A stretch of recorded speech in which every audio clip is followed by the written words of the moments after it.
Learn because you want to learn. Learn because you want to understand. Learn because knowledge remains with you forever. Marks are only transient. Perform करे तो अपने लिए, not for getting results or things like that. So this is a very misunderstood concept कि school is always focusing on results. Any mountain could be, easily scaled. What is not in your control, let it be. What is in your control, take control of it and do well over there. अस्सलाम वालेकुम वरहमतुल्लाहि वबरकातुहू। मैं हूँ Nazia FM 107 से and welcome to the show for career compass navigating the future. दोस्तों, आज हमारे साथ डायनेमिक प्रिंसिपल DPS MIS की मौजूद हैं मिसेस असना नफीस। तो सबसे पहले मैम आपको वेलकम कहूँगी FM 107 पे। कैसी हैं आप? शुक्रिया बहुत। मैं अल्हम्दुलिल्लाह खैरियत से हूँ। अल्हम्दुलिल्लाह। और हमारे बीच मौजूद हैं student representative Ayushi. How you doing? I am doing good right now. आज हम बात करने वाले हैं how to manage fear of exams. तो सबसे पहले आपसे ये जानना चाहूँगी कि एग्ज़ाम्स का फियर एग्जैक्टली है क्या? आपको क्या लगता है, क्या ये पेरेंट्स की तरफ से एक तरह का जो प्रेशर बिल्ड किया जाता है वो होता है, या बच्चे की अपनी तैयारी उतनी अच्छे से नहीं हो पाती तो वो एक तरह का प्रेशर बन जाता है, या फिर उसके पीयर्स जो हैं वो कहीं ना कहीं उसको बाद में लेटर ऑन बुली कर सकते हैं, तो वो एक तरह का प्रेशर उसका बनता है एंड ऑल टुगेदर ये एक फियर का रूप ले लेता है? आपके सवाल में ही काफ़ी जवाब थे आपके। अच्छा। बट यूँ समझिए कि पहले फियर को समझे इंसान। फियर होता क्या है? ये fear is a learned thing. It doesn't come as a child. You see a child, usually a little baby is very full of energy, not very scared of any situation. Fear is an emotion that you learn much later as you grow, and it's more to do with how you have been surrounded by people who make you feel uncomfortable in certain situations. Like if suppose a child has fallen down, how you react as parents to that or as adults to that is something that makes the child understand, okay, this is where I have to be careful, this is where I have to be cautious. A little amount of fear in life is something जो हमें बहुत ज़रूरी है कि हम तरक्की अगर करना चाहते हैं, थोड़ा सा डर बना रहना चाहिए हर चीज़ का। बट फियर को जिस हद तक हमने पहुंचा दिया एजुकेशन फील्ड में, मेरे ख्याल से ये एक सिस्टमिक फेलियर हो रखा है कि हम पढ़ा रहे हैं इसलिए कि एग्जामिनेशन है, हम इसलिए नहीं पढ़ा रहे हैं या नहीं पढ़ रहे हैं कि हमें पढ़ना है, हमें एंजॉय करना है, हमें सीखना है। तो वेरी बेसिस ऑफ एजुकेशन क्या हो गया कि it's become examination oriented, marks oriented. काश कि हमारे सिस्टम्स ऐसे होते कि हम बच्चों की जो ताकत है, और हर इंसान कुछ ना कुछ गुण लेकर ही पैदा होता है दुनिया में, उस पर अगर हम फोकस कर पाते तो शायद ये एग्जामिनेशन फियर का ये जो स्टेटमेंट है वो एग्जिस्ट ही नहीं होता। अगर कंपटीशन मेरा मुझसे ही बना रहता और दूसरों से नहीं। बट ऐसा है कि जब आपके पास पॉपुलेशन बड़ा है तो कोई ना कोई सिस्टम तो आपको निकालना ही पड़ता है कि आप किसको सिलेक्ट करोगे और किसको रेफ्यूज़ करते हो सकता है। इसीलिए आज की तारीख में CBSE ने एक नया मुहिम या पॉलिसी निकाला है, the national education policy, where it is more to do with skill based learning. Because maybe academics everybody is not so great, but in skills at least one skill somebody will be born with. Perform करे तो अपने लिए, not for getting results or things like that. So this is a very misunderstood concept कि school is always focusing on results. Ayushi हमारे साथ हैं, तो आयुषी मैं आपसे जानना चाहूँगी, क्या आपको भी एग्ज़ाम्स को लेकर टेंशन होती है, और होती है तो किस तरह से आप उससे डील करती हैं? एग्ज़ाम के साथ बहुत टेंशन होती है, लाइक पेरेंट्स का प्रेशर, स्टूडेंट्स का प्रेशर कि हमारे दोस्त अगर ज़्यादा मार्क्स लेकर आएंगे तो पेरेंट्स क्या बोलेंगे। तो पेरेंट्स ये भी बोलते हैं कि तुम पढ़ती नहीं हो, सिर्फ खेलती रहती हो, फ़ोन में रहती हो, खाती रहती हो, जो भी करती हो, लेकिन पढ़ती नहीं हो, कभी देखा ही नहीं पढ़ते हुए। मेरी मम्मी पापा ने बहुत बार बोला है। लेकिन जब एग्ज़ाम आता है तो जो स्टूडेंट्स में स्ट्रेस होता है वो ज़्यादा होता है। मैंने ये कहीं पे पढ़ा था कि एक प्रिंसिपल थी, उसने अपने जब उनके स्टूडेंट्स के एग्ज़ाम चल रहे थे तो सारे पेरेंट्स को ये एक नोट भेजा था कि आपका बच्चा अगर मार्क्स नहीं आपके बराबर वाला एक्सपेक्टेशन वाला लेकर आ पाए तो उसे डांटिए नहीं, क्योंकि अगर आप उसे डांटेंगी तो उसका कॉन्फिडेंस और कम जाएगा, क्योंकि हर कोई एक साथ थोड़ी ना होता है। जैसे कि अगर मैं केमिस्ट्री ली हूँ तो हो सकता है मैं केमिस्ट्री में ज़्यादा अच्छी हूँ, बायो में एकदम बकवास हूँ। और अगर मैंने इंग्लिश लिया है तो इंग्लिश में मैं इतनी बढ़िया हूँ कि लोग बोलते हैं अरे वाह मुझको भी सिखाओ।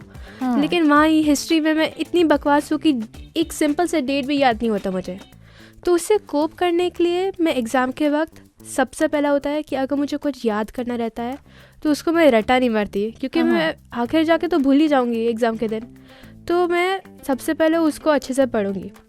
अगर अंडरस्टैंड कर पाई कि वो क्या है, किस चीज़ के बारे में बता रहा है, तो उसके बाद मैं अपने खुद के शब्दों में लिखूंगी। Very good. नहीं अगर समझ में आ रहा है तो फिर मैं वापस से पढ़ूंगी, उसको छोटे और इजी वर्ड्स में लिख के फिर लिखूंगी, फिर उसको याद करूंगी, फिर वापस से लिखूंगी बिना देखे, जिससे अगर देख पाओ कि कितना मुझे याद हुआ है। Tell me how you can, actually encourage the collaboration between the student, parents, teachers in order to create a robust support system for the students. A person who's associated की education field में हूँ तो ये बहुत ज़रूरी है कि you have transparency in your, the way you conduct yourself. You have to have regular यानी कि parent rep meetings, parent teacher meetings हैं, ओरिएंटेशन सेशंस हैं, कैरियर गाइडेंस सेशंस हैं, सेशंस फ्रॉम पेरेंट्स में भी if they are in the field वो आके बात कर सकते हैं, एलुमनाई आके बात कर सकते हैं, जो ये सब चीज़ें होती है स्कूल में। तो हमारे यहाँ ये होता है कि हमारा जो एलुमनाई है बहुत स्ट्रॉन्ग है, वो regularly they come back to give to the school and they normally उनका 1 वीक या 15 दिन या 20 दिन या 30 दिन जितने दिन उस दोहा में है वो आते हैं और बच्चों को पढ़ाते हैं। अच्छा। सो व्हेन यू सी कि हमारे एलुमनाई आज की तारीख में ये कर रहे हैं, ये कॉलेज में पढ़ रहे हैं, तो this is this whole sense of belonging that that I belong to a certain school and its students are doing well, I belong to a certain family, my parents are doing well, the school in itself believes in these values. So then you are creating a robust environment where you are coordinating with everybody, collaborating with everybody, and definitely this will positively impact the children in setting their paths right, understanding their priorities and moving forward. तो at the end of the day when our alumni come back और वो लोग पढ़ाते हैं बच्चों को, तो जब वो जाते हैं तो बहुत यानी कि एक सेंस ऑफ ग्रैटिट्यूड से जाते हैं वो लोग वापस कि इतने साल हमने समझा नहीं टीचर का रोल क्या है, आज एक दिन हम इधर टेबल के इधर के साइड ठहरे तो रियलाइज़ किया कि आपकी वैल्यू क्या है और कितना मुश्किल है ये pathway. It's not easy to be a teacher, neither is it easy to be a parent. So both things come out of experience. अच्छा आयुषी, एक और चीज़ मैं आपसे जानना चाहूँगी कि एग्ज़ाम्स को ही लेकर के लास्ट मिनट का रिविजन क्या किसी तरह का बच्चों के लिए कन्फ्यूजन क्रिएट करता है? और उससे कुछ स्टूडेंट्स को होता है कि वो पढ़ेंगे नहीं पूरे साल और मे भी पूरे साल पढ़ेंगे, लेकिन जैसे एग्ज़ाम आने वाला होता है बोलते हैं कि नहीं अब मैं नहीं पढ़ सकता, बुक रख देंगे साइड पे और फिर एक दिन पहले बोलेंगे पैनिक बटन फिर चालू होता है टिंग. अरे बाप रे मैं पढ़ा नहीं, मैं पढ़ी नहीं, ये आ रहा है वो आ रहा है, चलो मैं इम्पोर्टेंट चैप्टर कर लेता हूँ. इम्पोर्टेंट तो आ ही नहीं रहा मुझे, ये क्या आएगा, ये क्या होता है पाइथागोरस थ्योरम क्या आएगा, अच्छा ठीक है मैं सिंपल चैप्टर करके हार्ड पे जाता हूँ. वो ऐसे ऐसे पैनिक बटन के चक्कर में फिर वो लोग ज़्यादा ऊपर जाते हैं कि अरे ये तो कितना आसान है. ऐसे करके कुछ बच्चे होते हैं कि उनको लास्ट मिनट का वो पैनिक बटन चाहिए रहता है. मैं पढ़ती हूँ, पूरे साल पढ़ती हूँ, एग्जाम के पहले भी पढ़ती हूँ, लेकिन तब भी लास्ट में पैनिक बटन चलता है.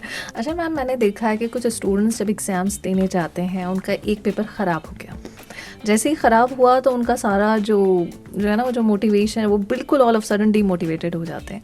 तो ऐसे में कौन कौन सी स्ट्रैटेजीज आपको लगती हैं एज अ पेरेंट यूज़फुल हो सकती हैं, या फिर टीचर्स को जो है वो किस तरह से इनिशिएट करना चाहिए कि बच्चे को वापस से मोटिवेट किया जाए और उसको ट्रैक पे लाएं? वन थिंग, आज के जनरेशन को ये समझना है कि हर चीज़ हमारे कंट्रोल में नहीं है. वो एक्सेप्टेंस अगर आ जाता है कि ये पेपर तो ख़राब हुआ, जो चीज़ मेरे कंट्रोल में है मैं उसको सुधारूँ, कल का पेपर जो है it is in my control. So parents also should not say, hi, you have spoiled that paper, now what will happen, आपका future क्या होगा, कुछ नहीं होगा ना, क्या होगा. Instead of going to maybe an XYZ college, he will go to another college, but he can always create a mark for himself over there. So ये उम्मीद दिलाना कि दुनिया बहुत बड़ी जगह है और हज़ारों यूनिवर्सिटीज़ है. X यूनिवर्सिटी में ही जाना ज़रूरी नहीं है कि you would do well. As long as you excel in what you do, with passion if you work, I think any mountain could be, easily scaled. So what is not in your control, let it be. What is in your control, take control of it and do well over there. अच्छा आयुषी, कभी आपके साथ ऐसा हुआ कि एक paper ख़राब हुआ एंड फिर एकदम से ऐसा लगा कि अब नेक्स्ट भी ख़राब हो जाएगा, उस टेंशन में आ गई, और कौन कौन सी स्ट्रैटेजीज आपने जो है वो अप्लाई की? बहुत बार हुआ है, लाइक रिसेंटली इस एग्ज़ाम के पहले मेरा साइकोलॉजी का एग्ज़ाम एकदम बुरा गया। अच्छा। और मुझे लगा कि बाप रे, ये इतना बुरा गया, अगले का क्या होगा? अगला तो हिस्ट्री है और उसके बाद वाला पॉल साइंस है, इसके बाद तो मैं फेल हुई।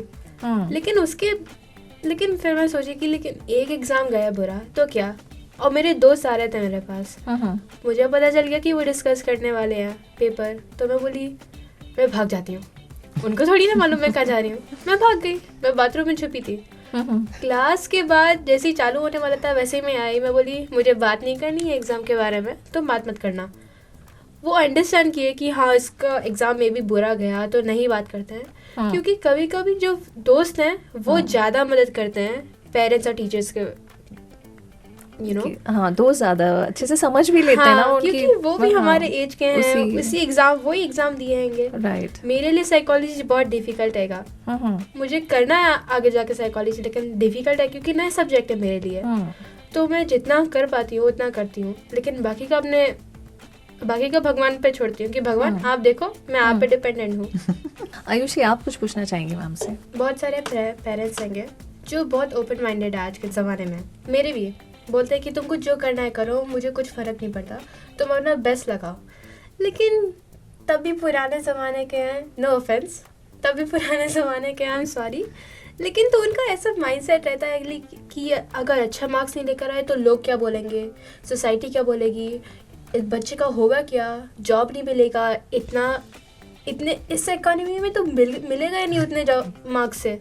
तो उसके लिए हमको कभी कभी पेरेंट्स से आर्ग्यू करना पड़ता है गलती से, जैसे कि मेरे साथ बहुत होता है। मेरे पेरेंट्स बहुत ओपन माइंडेड है, उनको कुछ फ़र्क नहीं पड़ेगा कि मैं क्या जॉब कर रही हूँ, सैलरी क्या आ रही है, कुछ नहीं, मैं अपना मन लगा रही हूँ, मुझे उसमें पसंदीदा है तो हाँ जाके करो, मुझे कुछ फ़र्क नहीं है। लेकिन मार्क्स का है तो उसके बदले में हमारा थोड़ा होता है आर्ग्यूमेंट। तो उससे कोप करने के लिए कि पेरेंट्स को हम समझाए कि ज़्यादा कुछ नहीं, क्योंकि मार्क्स ही थोड़ी ना मैटर करते हैं, तो उसको समझाने के लिए कुछ है solution. Every individual who has children in this world, so जब कभी भी आप वो पोजीशन में हो, तो पेरेंटिंग की पोजीशन, तो there is no book that teaches you parenting. आप अपनी जर्नी में ही सीखते हो कि क्या सही है, किस हद तक जाना है, और अगर आपके 4 बच्चे तो 4 बच्चों के साथ कैसे डिफरेंटली डील करना है।